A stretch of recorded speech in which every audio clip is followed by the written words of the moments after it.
So let me now address the SHASU. The only reason I want to bring them up is because it's causing Israelites to turn to idolatry, which I'll explain fully later. Let's start with the solar inscription dated to Amenhotep III of the 18th dynasty. Conventional dating places the Exodus in the 19th dynasty. If you've seen the first two parts to this video, you already know I demonstrated that the Israelites left Avaris at the end of the 13th dynasty. But let's look at where this idea of the SHASU being Israelites came from. It was Titus Kennedy who first made the claim that they were Israelites and that Yahu or Yahu was another name for God. So he never even made the claim that this was the original or correct name for God. But it gets worse as we look at more of the evidence. They lived in Edom. In year 9 of Amenhotep II, he took prisoners that were of the SHASU, the Apiru, and the Hurrians. So they are a distinct people from the Apiru or Habiru that we identified as the Hebrews. For this reason, I don't even consider them Edomites, even though they lived in Edom.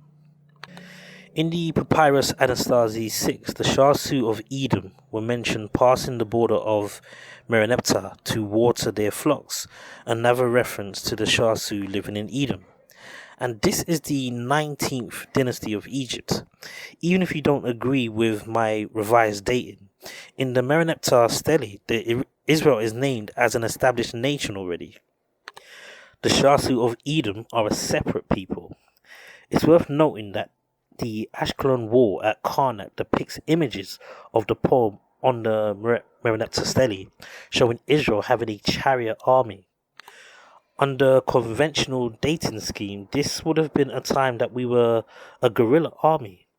It only makes sense that this is depicting a time after Solomon's rule and not during the time period of the Exodus. Then during a later time period than this in the Papyrus Harris I, which is dated to Ramesses III of the 20th dynasty, it notes the people of Seir among the tribes of SHASU. So even if you don't revise Egyptian chronology and you support a late date for the Exodus, the SHASU were occupying the land of Edom in direct opposition to what the Bible lets us know in Numbers chapter 20 verses 14 to 18. And Moses sent messengers from Kadesh unto the king of Edom, that saith thy brother Israel, Thou knowest all the travail that hath befallen us, how our fathers went down into Egypt, and we have dwelt in Egypt a long time, and the Egyptians vexed us and our fathers, and we cried unto the Lord. He heard our voice, and sent an angel, and have brought us forth out of Egypt, and behold, we are in Kadesh, a city in the utmost of thy border. Let us pass, I pray thee, through thy country. We will not pass through the fields, or through the vineyards, neither will we drink of the water of the wells.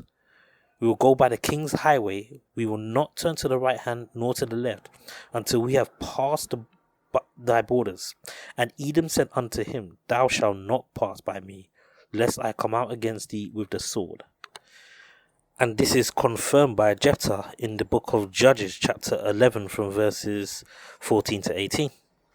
And Jephthah sent messengers again unto the king of the children of Ammon, and said unto him, Thus saith Jephthah, Israel took not away the land of Moab, nor the land of the children of Ammon.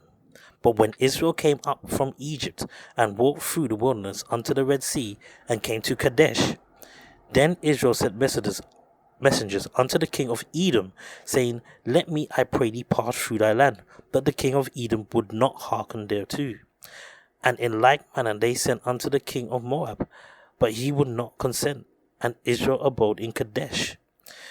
Then they went along through the wilderness, and compassed the land of Edom and the land of Moab, and came by the east side of the land of Moab, and pitched on the other side of Arnon, but came not within the border of Moab, for Arnon was the border of Moab. Then if we read verse 26, While Israel dwelt in Heshbon and her towns, and in Aroer and her towns, and in all the cities that be along by the coast of Arnon, 300 years. Why therefore did you not recover them within that time? So even 300 years after leaving Egypt, Jephthah is saying we had nothing to do with Edom. The most damning evidence, and the reason I wanted to cover this at all, is to clear up if the name Yahu or Yahu is the name of the God of Abraham, Isaac and Jacob. I say it isn't, but let's look at what the inscription actually says. Land of the SHASU of Tirubaru, land of the SHASU of Yahu, land of the SHASU of Samata. Tirubaru and Samata seem to be places probably located in Edom.